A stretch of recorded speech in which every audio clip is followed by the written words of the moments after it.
Ready হয়ে গেছি, এবার বেরোবো। বন্ধুরা, বেরিয়ে পড়েছি কামাখ্যা মন্দিরে পুজো দেওয়ার উদ্দেশ্যে। একটু বেলা করেই যাচ্ছি। এই আমাদের গাড়ি ML05S7662। তো সবাই গাড়িতে উঠে বসে পড়েছে। কালকে বলেছিলাম যে নূতনদের আরো সবাই গেছে যারা, তাদেরকে আজকের ব্লগে দেখাবো। এটা সৌরভ এসছে, চেনো তোমরা। এটা দীপক আছে, দীপকের ফ্যামিলি, সৌরভের ফ্যামিলি, আর আমাদের ফ্যামিলি এসেছি। এই আমাদের ড্রাইভার। গাড়িতে বসে পড়েছি আমরা কামাখ্যা মন্দিরের উদ্দেশ্যে যাত্রা করছি। রেলের লাইন, মালগাড়ি ছুটছে। এদিকে আছে ব্রহ্মপুত্র নদী, মাঝখান দিয়ে আছে রাস্তা। রাস্তার ধারে আপনারা পেয়ে যাবেন অনেক দোকান। যে কোনো দোকান থেকেই আপনারা আপনাদের পছন্দ মতন পূজার ডালা সংগ্রহ করে নিতে পারবেন।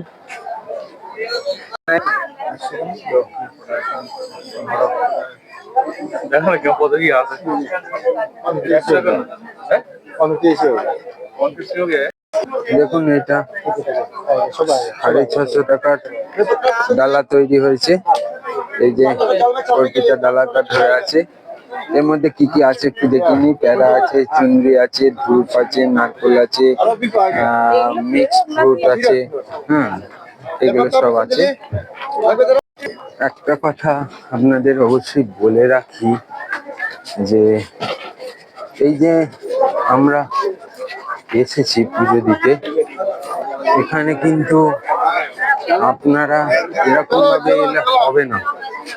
ভোরবেলা 3টের সময় এসে লাইন দিতে হবে। লাইন দিয়ে এসে আপনাদের কুপন নিতে হবে। কুপন নেওয়ার পরে আপনারা পুজো দেওয়ার লাইন দাঁড়াতে পারবেন। 7-8 ঘন্টা দাঁড়ানোর পর পুজো। এই হচ্ছে মেন গেট। আমরা মেন গেট দিয়ে মন্দিরে প্রবেশ করছি। এই যে মায়ের গর্ভগৃহের চূড়া, মন্দিরে প্রবেশ করেই দেখা গেছে। এখানেই আমরা দাঁড়াবো। আমাদের পান্ডা সাহেব আসবেন, ওনার জন্য অপেক্ষা করবো। এনার ফোন নম্বর আমি ভিডিও ডেসক্রিপশনে দিয়ে দেবো। আপনাদের প্রয়োজন পড়লে আপনারা কিন্তু এখানে এনার কাছে যোগাযোগ করে পুজো দিতে পারেন। খুব ভালো মানুষ। চলছি আমরা এখন পুজো নিয়ে এখানে। তো ব্যাপারটা হচ্ছে, আমরা তো অনেক দেরি করে এসেছি। যাই হোক, চলো বাইরে থেকে আমরা দর্শন করব, আর পূজারী মশাই ভিতর থেকে আমাদের পূজা করিয়ে নিয়ে আসবেন। আমরা আস্তে আস্তে মায়ের দর্শনের উদ্দেশ্যে চলেছি। এখানে এই ধরনের অনেক পায়রা তোমরা দেখতে পাবে।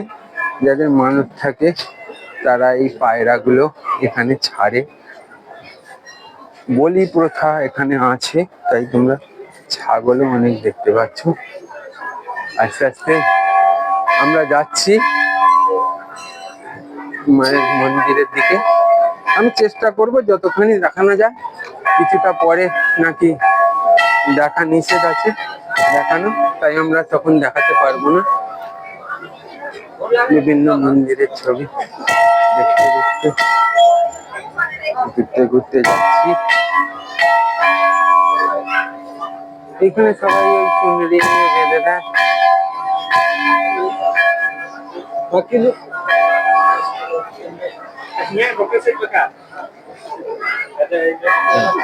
এই দেখো কি বিশাল লাইন চলেছে। এই লাইন কখন এখন দাঁড়ালে কখন শেষ হবে আমরা তাও জানি না, তাই এই লাইনে আমরা যাইনি। যেদিক থেকে মানুষ পূজা দিয়ে বেরিয়ে আসছে বলতে পারো মন্দিরের পিছন সাইড, ব্যাক সাইড, সেদিক দিয়ে আমরা যাচ্ছি। এখন করা যাবে তো? দেখুন ধূপবাতি জ্বালায়, এই যে সব ধূপবাতি জ্বালানোর জন্য প্রস্তুত হচ্ছে। কারোর দিয়ে জ্বালানোর দরকার নেই, ধূপবাতি জ্বালানো।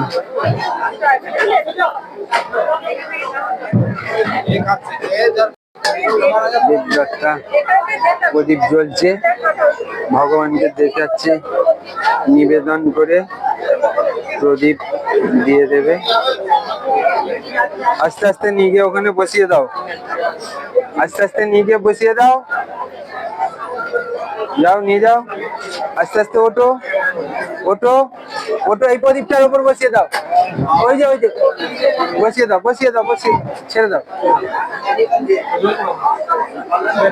প্রদীপ দেওয়া হয়ে গেছে, আমাদের সবাই প্রদীপ দিচ্ছে।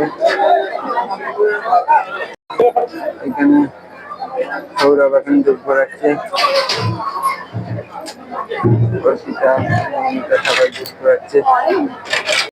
জগৎপিতা শীতলায় জগদ্ধাত্রী শীতলায় নমঃ নমঃ কামাক্ষে বরদা দেবী নীলপর্বত বাসিনী স্তং দেবী জগৎ মাতা যোগী মুদ্রা নমস্তে নমঃ সর্বমঙ্গল্য মঙ্গলে শিবে সর্বার্থ সাধিকে শরণে ত্রম্বকে গৌরী নারায়ণী নমস্তে জানি জানি পানি জনমন্ত্র ইতানিশ পানি পানি শান্তি প্রদক্ষিণ। মন্দিরের দেয়ালে এরকম সুন্দর সুন্দর কারুকার্য, আপনারা এই যে কি সুন্দর সুন্দর কাজ করা আছে মন্দিরের দেয়ালে। দেখুন বিভিন্ন গেট দিয়ে দর্শন হচ্ছে, ভেতরে প্রবেশ নিষেধ। ক্যামেরা নিয়ে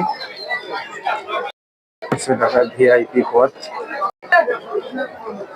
এরকম ছবি নারকেল ফাটাতে গেছে, দেবদত্তা নারকেল ফাটাচ্ছে জোরে। আমার সাথে ধর,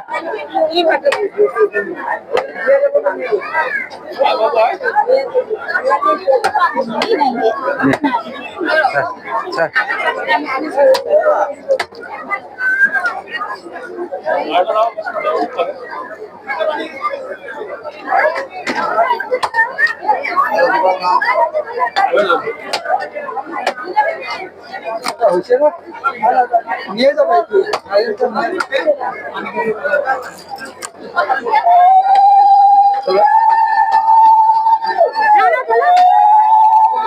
ভিডিও করে দিয়েছি, আর ফাটানো হয়ে গেছে। ভিডিও করে বললো আর বলছে আমি শুনতে হয়নি, অনেকটা। নারকেল ফাটানো কমপ্লিট। পূজারী মহারাজের সঙ্গে যাচ্ছি, পূজাটা ফেরত নিয়ে নেবো, নিয়ে তারপরে গোটা মন্দিরটা একবার তোমাদেরকে ঘুরিয়ে দেখাবো। আপনারা পাবেন মন্দিরের মধ্যে।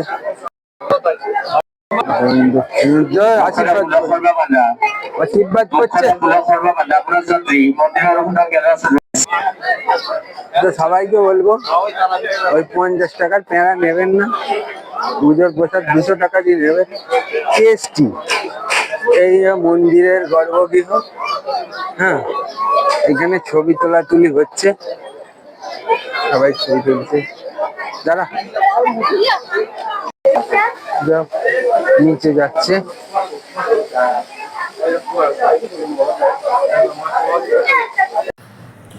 এই যে দেখতে পাচ্ছেন অন্নপূর্ণা হোটেল।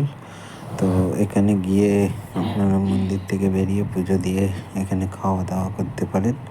এখানে সমস্ত রকম খাওয়া দাওয়ারই ব্যবস্থা আছে, পুরি সবজি ভাত আমরা সব এখন কিছুই আছে। সবাই খেতে বসেছি, দেখানোর চেষ্টা করছি। একটু চালিয়ে চালিয়ে বসতে হয়েছে জায়গার অভাবে। তো খাবারের অপেক্ষায় আছি, পুরি সবজি অর্ডার দেওয়া হচ্ছে। খাবার এসে গেছে, পুরি সবজি। আর চাটনি। এখানে দেখছেন পার প্যাসেঞ্জার 40 টাকা। তো উমানন্দা যেতে 40 টাকা করে আপ ডাউন পড়ে। তো উমানন্দ যেতে বিভিন্ন ধরনের ফেরি আছে। আমি বলবো আপনারা সরকারি ফেরিতে যাতায়াত করবেন, তাহলে কিন্তু খরচটা অনেকটা কম। তো এই টিকিট কাউন্টার থেকে টিকিট কেটে টিকিট দেখানো হচ্ছে। টিকিট দেখিয়ে এবার আমরা ফেরিতে উঠছি।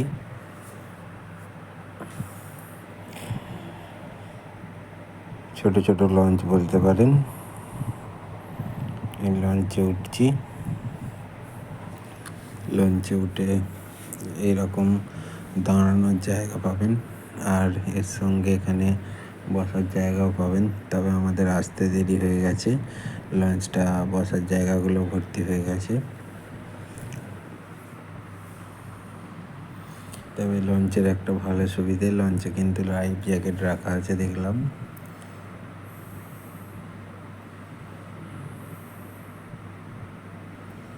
এই কজন বসার জায়গা পেয়েছিল বসেছে। এইগুলো সব লাইফ জ্যাকেট, প্রয়োজন পড়লে দেবে বা নিতে হবে।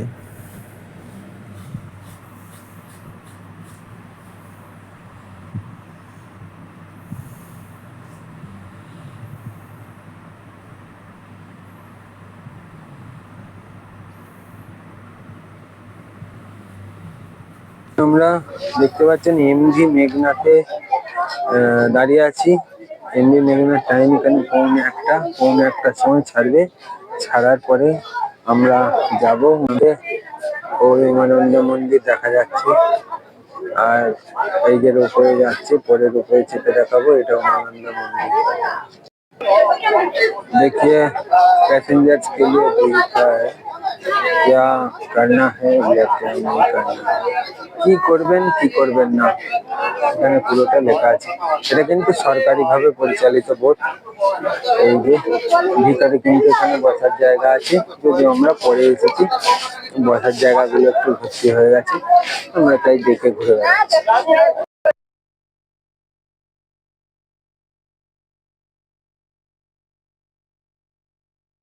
এসে পৌঁছেছি উমানন্দ মন্দিরে।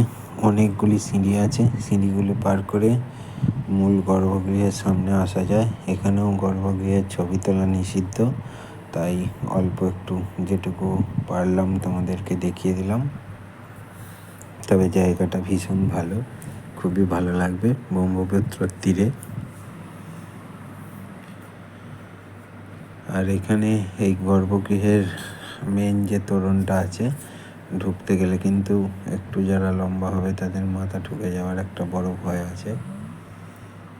এখান দিয়ে এগিয়ে গেলে হনুমান মন্দির পাবে, আর হনুমান মন্দির থেকে সোজা নেমে গেলে ওখানেই পাবে প্রাইভেট জেটি, যেখানে এরপর আমরা চলে এলাম রোপওয়ে চাপবো বলে। এটা টিকিট হাউস। রোপওয়ের টিকিট হাউসে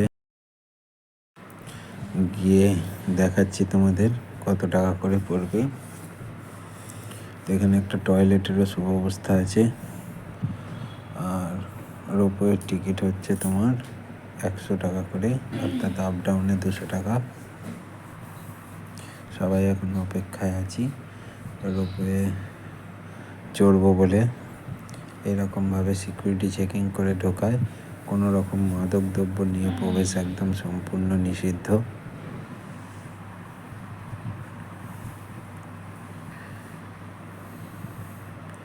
এরপরে আমরা অপেক্ষা করছি, কেবল কার আসছে। আমাদের কেবল কার এসে পৌঁছচ্ছে, প্রায় কাছে এসে গেছে।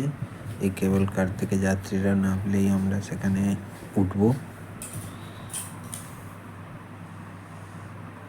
এই যে দেখো কেবল কারটা খুব সুন্দর। তবে আমার মনে হয় যে নিচের দিকেও একটু কাঁচ থাকলে ব্রহ্মপুত্র নদীর উপর দিয়ে যখন যাচ্ছে দেখতে খুব সুন্দর লাগতো।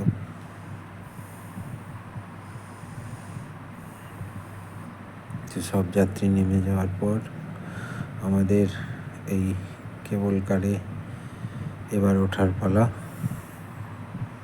এই আমাদের দরজা খুলে দিল, এবার আমরা যাব কেবল কারে উঠতে। সবাই যাচ্ছি, তবে বেশ মজার। গোটা ব্রহ্মপুত্র নদীটা উমানন্দর উপর দিয়ে কভার করে এপার থেকে ওপারে অর্থাৎ উত্তর গৌহাটিতে পৌঁছচ্ছে। এই দেখো সবাই মজা করতে উঠে পড়ছে কেবল কারে।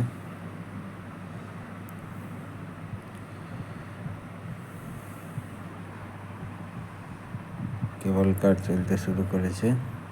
এটা একটা ছোট লাইট হাউস গোছের ছিল। কেবল কার ধীরে ধীরে এগিয়ে চলেছে।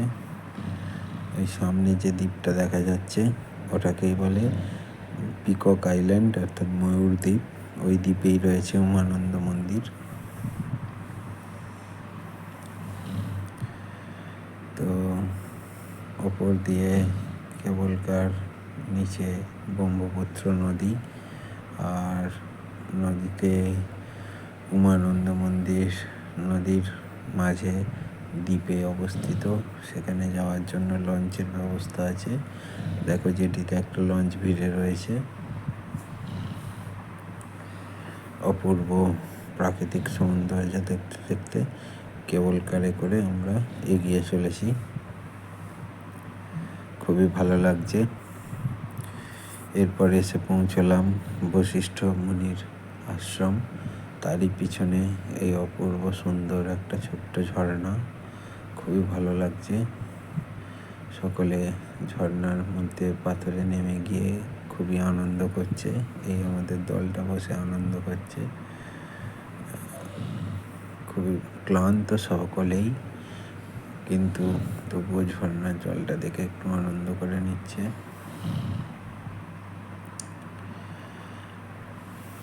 আর এখানে এই যে ভদ্রমহিলাকে দেখছেন, এখানের মানুষজনদের দেখে এনারা, এই যে ভদ্রলোক, এনারা সকলেই মানুষজনকে দেখে, তাদের কাজকর্ম দেখে সঙ্গে সঙ্গে তাদের ছবি আঁকছেন। এরপরে এসেছিলাম বালাজি মন্দির। তো আপনারা জানেন বালাজি মন্দিরে ছবি করতে দেয় না। যেটুকুন পারলাম আপনাদের ভিডিওতে অল্প করে দেখানোর চেষ্টা করলাম। বালাজি মন্দিরে এই সন্ধ্যের সময় এলে এই লাইটিংয়ে খুব ভালো লাগে। তো দেবদত্তার চ্যানেল যদি আপনাদের ভালো লেগে থাকে তাহলে সাবস্ক্রাইব করে বেল আইকনটি টিপতে ভুলবেন না। আর এটাই আমাদের আজকের গৌহাটি ভ্রমণের শেষ পয়েন্ট ছিল। তো এখান থেকে আমরা এবার হোটেলের উদ্দেশ্যে রওনা দেব।